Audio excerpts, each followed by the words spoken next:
श्रवण, ये नक्षत्र ग्रह जो है चंद्रमा के हैं। इन नक्षत्रों में जिसका भी जन्म होगा उस व्यक्ति के जन्म के समय में चंद्रमा की महादशा रहेगी। ये ज्योतिष का अकाट्य मत है। जो लोग इन नक्षत्रों में जन्मे हैं उनको हर सोमवार को पीपल का पेड़ लगाकर उसकी जड़ में सफेद फूल अर्पित करना चाहिए और पीपल के पेड़ की 4 बार परिक्रमा भी करनी चाहिए। लेकिन होता क्या है कि अगर आप इन नक्षत्रों में जन्मे हैं और आपका चंद्रमा शनि के या राहु के या केतु के साथ है या शनि की पूर्ण दृष्टि में है या 2 पापक ग्रहों के मध्य है, तो निश्चित रूप से ऐसे लोग नकारात्मक विचार के शिकार होते हैं। ऐसे लोगों को एक अनजाना भय, एक अनजाना फियर्स बना रहता है। राहु साथ में होगा तो ऐसे लोगों को अनजाने रोग का शिकार होना पड़ेगा। केतु होगा तो डिसीजन नहीं ले पाएंगे। शनि होगा तो हर समय नकारात्मकता बढ़ी रहेगी, रात में नींद नहीं आएगी, बुरे सपने आएंगे, पुराने सपने आएंगे, जिंदगी एकदम उलझ जाएगी। तो इसके लिए आपको एक उपाय बताता हूं, ब्रह्मास्त्र उपाय।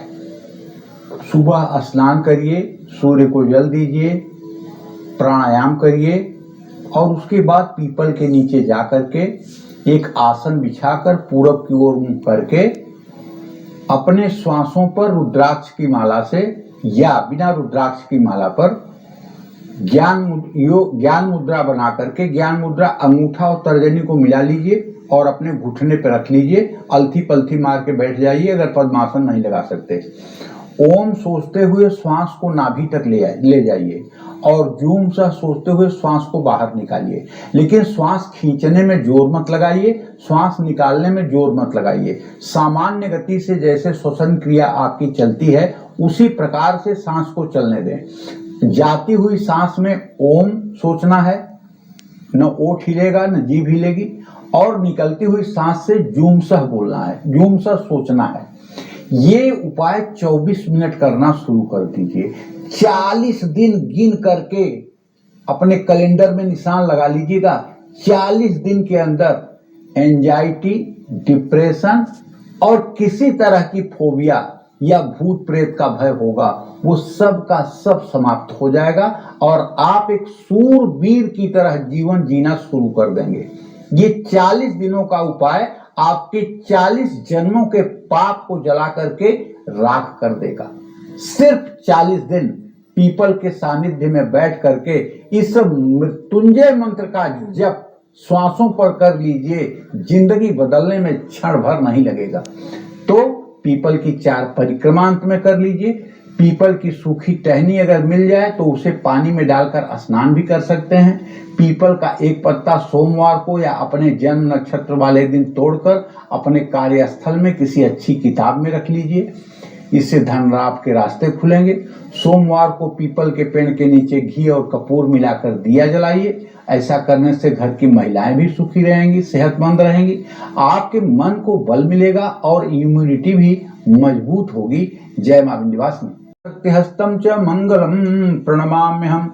चाहे जितना बड़ा कर्ज के मकड़ जाल में आप डूबे हुए हैं, लेकिन अगर इस ऋण मोचन मंगल स्त्रोत का सुबह शाम 7 बार पाठ पीपल के नीचे 40 दिनों तक कर लिया जाए तो वहां पर थोड़ा सा गुड़ का भोग जरूर लगा दीजिएगा और गुड़ वहीं छोड़ दीजिएगा पीपल के नीचे। उसको ले मत आइएगा, उसका प्रसाद भी मत लीजिएगा, वहीं छोड़ दीजिएगा पीपल के पेड़ के नीचे एक पत्ते पर रख दीजिएगा।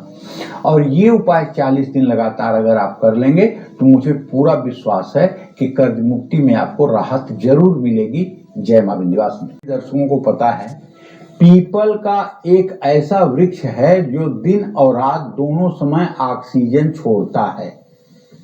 ज्यादातर पेड़ जो होते हैं वो दिन में ऑक्सीजन छोड़ते हैं, रात को कार्बन डाइऑक्साइड छोड़ते हैं।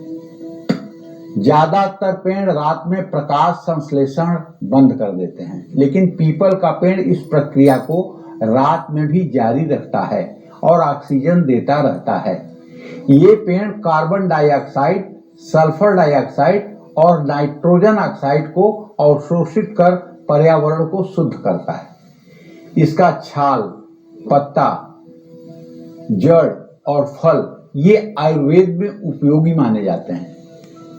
पीपल की छांव में बैठना तनाव को कम करता है और ध्यान को केंद्रित करने में बहुत मदद करता है।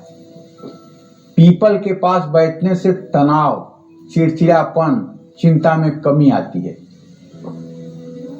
पीपल पर कई प्रकार के पंछी, कीट और सूक्ष्म जीव आश्रय लेते हैं, जिससे ये जैव विविधता को बढ़ाता है।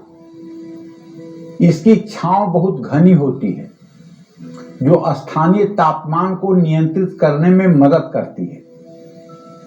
पीपल के नीचे की मिट्टी में नमी बनी रहती है, इससे जल स्तर बनाए रखने में मदद मिलती है।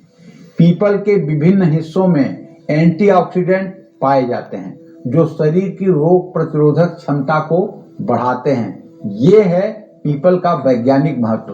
देखिए, मैं तो हर कार्यक्रम में ये बात कहता हूं कि सनातन धर्म में कोई ऐसी चीज नहीं है जिसका कोई तथ्यपरक विश्लेषण न हो और जिसका कोई मानवता के लिए उपयोग न हो। इसीलिए सनातन धर्म महान है। जय मां विंध्यवासिनी।